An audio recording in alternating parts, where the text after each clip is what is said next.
और आइए खबरें आपको विस्तार से दिखाएंगे, जहां सबसे पहले बात करेंगे अग्निवीर की। देखिए, अग्निवीर को लेकर सीएम योगी ने बहुत बड़ा फैसला लिया है। अग्निवीर योजना को लेकर मुख्यमंत्री योगी आदित्यनाथ का बहुत बड़ा फैसला, जिसमें योगी सरकार सेना में अपनी सेवा देकर लौटे अग्निवीरों को आरक्षण देगी। यूपी पुलिस पीएससी में आरक्षण दिया जाएगा उन वीरों को जो 4 साल की सेवा देकर अग्निवीर से लौटेंगे। अग्निवीर का पद जो कि 4 साल का है, जहां से अब वापस लौटने के बाद आरक्षण दिया जाएगा, रिजर्वेशन दिया जाएगा। उत्तर प्रदेश सरकार में ये एक बड़ा ऐलान। अब इसी राह पर आगे बढ़ते हुए उत्तराखंड में भी यही फैसला लिया गया है। लेकिन ये बड़ा ऐलान मुख्यमंत्री योगी आदित्यनाथ का, अग्निवीरों को आरक्षण मिलेगा। यूपी पुलिस पीएससी में मिलेगा आरक्षण। हाल ही में अग्निवीर भर्ती शुरू हुई है 2024 की। अब मुख्यमंत्री योगी आदित्यनाथ का ये बयान अग्निवीरों को खुश करने वाला।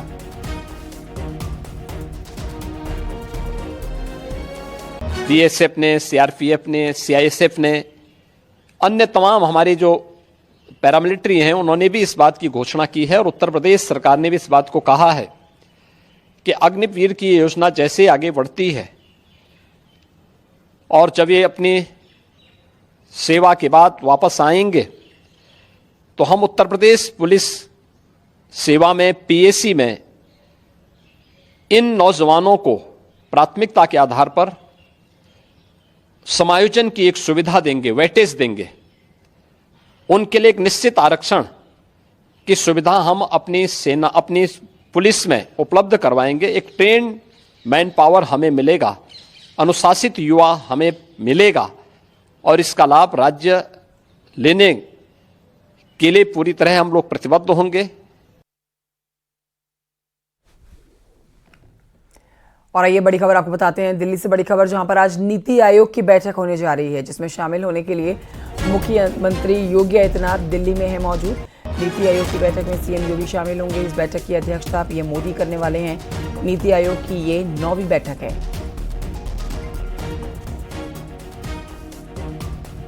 जिसमें सभी राज्यों के मुख्यमंत्री शामिल होते हैं। साथ ही आपको ये भी जानकारी दे देते हैं कि दिल्ली में आज ये बैठक होने वाली है। बड़े नेताओं के साथ मुख्यमंत्री योगी मुलाकात करने वाले हैं। गवर्निंग काउंसिल की बैठक में सीएम योगी की पीएम मोदी से मुलाकात भी हो सकती है।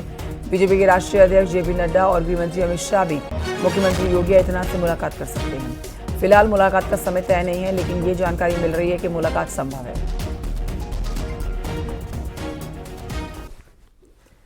उधर नीति आयोग की बैठक के बाद दिल्ली स्थित बीजेपी मुख्यालय में बीजेपी के शासित राज्यों के सीएम और डिप्टी सीएम की बैठक भी होनी है। इसमें भी शामिल होंगे मुख्यमंत्री योगी आदित्यनाथ। साथ ही दोनों डिप्टी सीएम ब्रजेश पाठक, केशव प्रसाद मौर्य भी इस बैठक में शामिल होंगे। बैठक में शामिल होने के लिए डिप्टी सीएम केशव प्रसाद मौर्य दिल्ली पहुंच चुके हैं।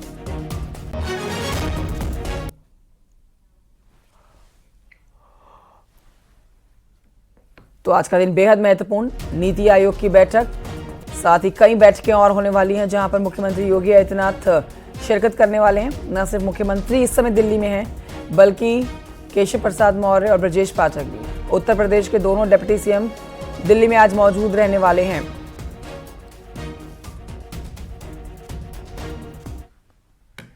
तो यूपी की सियासत में एक बार फिर से अखिलेश और केशव वॉर शुरू हो गया है।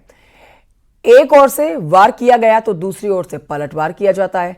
अखिलेश यादव और डिप्टी सीएम केशव प्रसाद मौर्य के बीच की सियासी जंग जो है वो फिलहाल सुर्खियों में बनी हुई है। क्या है ये सियासी जंग, देखिए रिपोर्ट।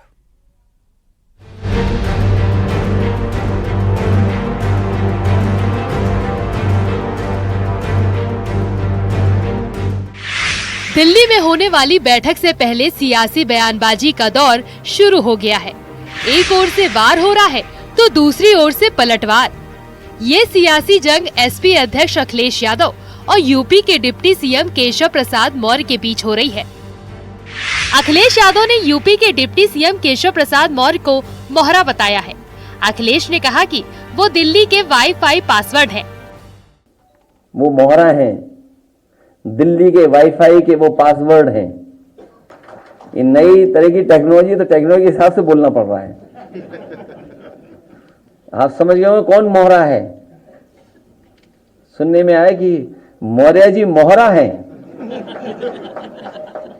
दिल्ली के वाईफाई के पासवर्ड हैं। अगर दिल्ली वाले किसी से मिलते हैं तो लखनऊ वाले भी मिल रहे हैं किसी से। मौर्य की बात सुनते ही डिप्टी सीएम केशव प्रसाद मौर्य ने भी पलटवार किया और सोशल मीडिया प्लेटफॉर्म एक्स पर पोस्ट करते हुए लिखा कि कांग्रेस का मोहरा बन चुके सपा बहादुर अखिलेश यादव भाजपा को लेकर गलतफहमी पालने, अति पिछड़ों को निशाना बनाने और अपमान करने की जगह सपा को समाप्त होने से बचाने पर ध्यान दे। बीजेपी 2027 में 2017 दोहराएगी। कमल खिला है, खिलेगा, खिलता रहेगा। इस सियासी लड़ाई में कांग्रेस को भी हाथ धोने का मौका मिल गया। कांग्रेस ने चुटकी ली तो बीजेपी ने भी उसका जवाब दिया। भारतीय जनता पार्टी की सरकार चल रही है और 2027 में समाजवादी पार्टी को बड़े अंतर से चुनाव हराकर भारतीय जनता पार्टी प्रचंड बहुमत की सरकार एक बार फिर बनाएगी। देखिए, समाजवादी पार्टी की कार्रवाई से ज्यादा जनता कार्रवाई करने का मन बना चुकी है, क्योंकि भारतीय जनता पार्टी ने लोकतंत्र को लूटतंत्र में बदल दिया। फिलहाल अखिलेश यादव और डिप्टी सीएम केशव प्रसाद मौर्य के बीच सियासी वार पलटवार कोई नई बात नहीं है। अभी कुछ दिन पहले भी दोनों के बीच ट्विटर वार हुआ था, जिसमें अखिलेश यादव ने लिखा था कि दिन पर दिन बीजेपी कमजोर हो रही है। बीजेपी में टकराव और भटकाव का दौर है। बीजेपी में एक दूसरे को कमरत दिखाने के लिए कठपुतली का खेल खेला जा रहा है। बीजेपी में पर्दे के पीछे की लड़ाई सरेआम हो गई है। इंजन ही नहीं, अब तो डिब्बे भी आपस में टकरा रहे हैं। अखिलेश यादव के इस बयान का खुद केशव प्रसाद मौर्य ने जोरदार पलटवार किया है। डिप्टी सीएम ने लिखा था कि सपा बहादुर श्री अखिलेश यादव जी भाजपा की देश और प्रदेश दोनों जगह मजबूत संगठन और सरकार है। सपा का पीडीए धोखा है। यूपी में सपा के गुंडाराज की वापसी असंभव है। भाजपा 2027 विधानसभा चुनाव में 2017 दोहराएगी। वैसे तो इस सियासी लड़ाई में मोहरे की बात नहीं है, लेकिन इन दोनों नेताओं के बीच सियासी नोकझोंक पुराना है। Bureau report, news 18।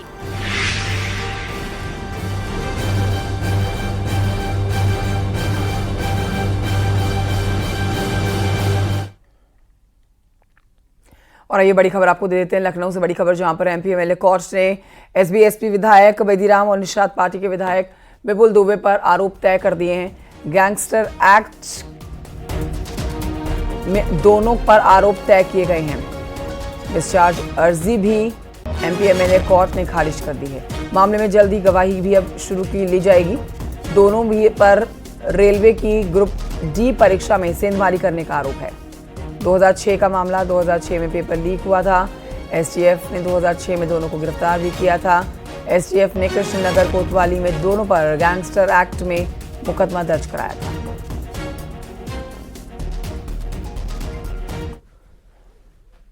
खबर मुजफ्फरनगर से, जहां पर पुलिस और बदमाशों के बीच में एनकाउंटर हुआ है और 2 बदमाशों को गोली लगी है। बदमाश दोनों घायल हुए हैं, अस्पताल में भर्ती करे गए हैं, इसके बाद जेल में डाले गए हैं। तस्वीरें भी आपको दिखा रहे हैं। पुलिस ने कुल मिलाकर 4 बदमाशों को गिरफ्तार किया है। बदमाशों के पास से ज्वेलरी और तमंचा बरामद हुआ है। इन बदमाशों ने ज्वेलरी की दुकान में डकैती की।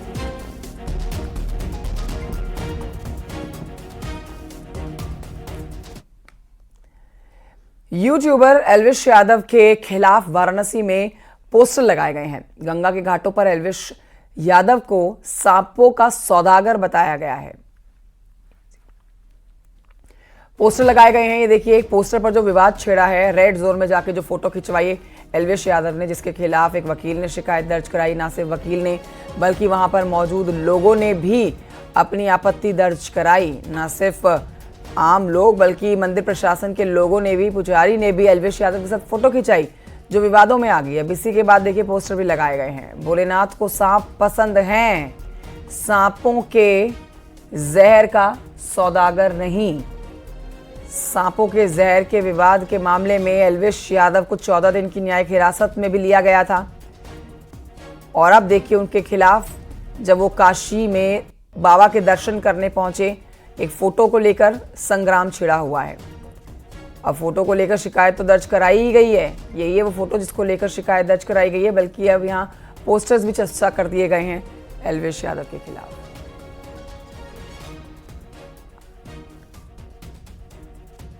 एल्विश यादव का काशी विश्वनाथ मंदिर में दर्शन करने के बाद विवाद उठा। विवाद इस बात पे उठा कि एल्विश यादव काशी विश्वनाथ मंदिर में वीवीआईपी दर्शन कैसे किया, जिसके बाद आज वाराणसी में के घाटों पर एल्विस यादव के खिलाफ पोस्टर जारी किया और उस पोस्टर में हम आपको दिखाने जा रहे हैं कि क्या लिखा हुआ है। इस पोस्टर में लिखा हुआ है कि भोलेनाथ को सांप पसंद है, सांपों के जहर का सौदागर नहीं। एल्विस यादव को हमारे आराध्य काशी विश्वनाथ धाम में वीवीआईपी ट्रीटमेंट की जांच होने की इसमें कार्रवाई की मांग की गई है और इसके साथ वो फोटो चस्पा किया गया है जिस फोटो में काशी विश्वनाथ मंदिर में दर्शन करने के बाद एल्विस यादव ने खिंचवाया और उसके साथ जो अर्चक हैं श्रीकांत मिश्रा भी देख रहे हैं। इस पोस्टर को वाराणसी के 80 घाट उसके साथ ही जो 1-2 और घाट हैं वहां पर पोस्टर को लगाया गया है। लंबा ये बैनर है और इस बैनर को अलग अलग जगह लगा करके ये मांग की जा रही है कि आखिर में सांपों के सौदागर कहे जाने वालों को वीवीआईपी ट्रीटमेंट क्यों दिया जा रहा है। और आइए बढ़ते हैं आगे। माफिया अतीक के गिरोह पर एक्शन लगातार जारी है। इस पर आपको एक बड़ा अपडेट दे देते हैं। इसी कड़ी में अशरफ के साले सद्दाम की फॉर्च्यूनर जब्त की गई है। बरेली पुलिस ने प्रयागराज में कुर्की की कार्रवाई की है। सद्दाम अभी जेल में बंद हैं। उमेश पाल हत्याकांड में भी सद्दाम की मिलीभगत पाई गई है। सद्दाम अतीक की काली कमाई खपाने का आरोपी है।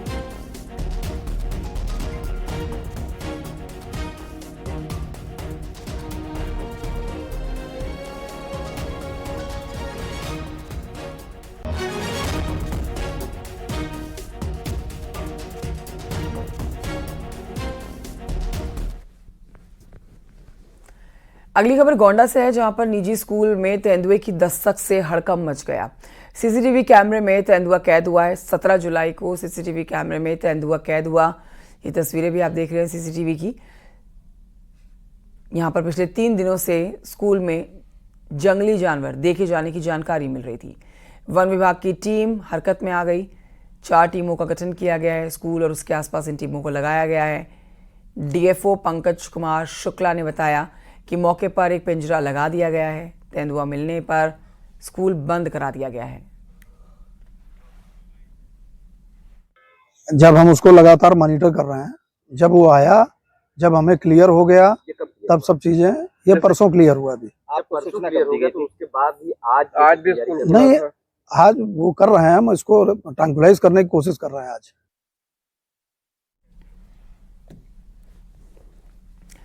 कानपुर में करोड़ों रुपए के नोटों की कटिंग मिली है। सर्विस रोड पर नोटों की कटिंग पड़ी होते ही ये सूचना मिलने पर एसडीएम और स्थानीय पुलिस मौके पर पहुंची। आरबीआई और इनकम टैक्स की टीम को भी बुलाया गया, जिसके बाद नोटों की कटिंग को कब्जे में लेकर जांच शुरू की गई है। पूरा मामला अरोल थाना क्षेत्र के मेंडुआ गांव रोड का है।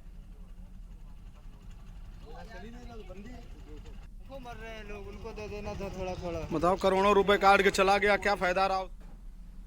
कन्नौज एआरटीओ ऑफिस में एडीएम और एएसपी ने छापेमारी की है। दोनों अफसरों के साथ यहां पहुंची फोर्स ने दौड़ा दलालों को पकड़ा है। अचानक से छापेमारी करके टीम ने 14 दलालों को हिरासत में लिया है। सभी के खिलाफ मुकदमा दर्ज करके अदालत में पेश किया गया है। सभी के खिलाफ केस दर्ज करके इनको जेल भेज दिया गया है।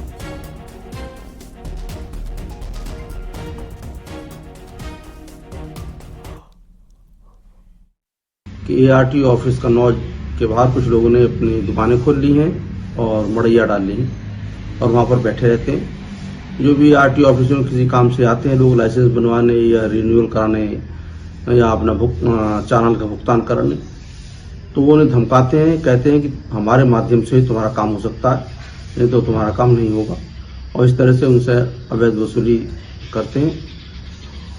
इस सूचना पर आज एडीएम प्रशासन, मेरे व सीओ सिटी और सीओ अंडर ट्रेनिंग और कोतवाली प्रभारी के साथ पुलिस टीम लेकर दबिश दी गई, जिनमें 14 लोगों को मौके से हिरासत में लिया गया। यूपी में आज और कल बारिश का अनुमान है। एक बड़ी जानकारी आपको दे रहे हैं। मौसम विभाग ने जारी किया है बारिश का अलर्ट। कल कई जिलों में और आज बारिश का अलर्ट उत्तर प्रदेश में जारी किया गया है। मौसम विभाग की माने तो लखनऊ, कानपुर, अयोध्या, मथुरा, हाथरस, आगरा, हमीरपुर, जालौन, इटावा, औरैया, प्रयागराज, कौशाम्बी, मिर्जापुर, सोनभद्र, अलीगढ़, चंदौली समेत यूपी के कई शहरों में तेज बारिश हो सकती है।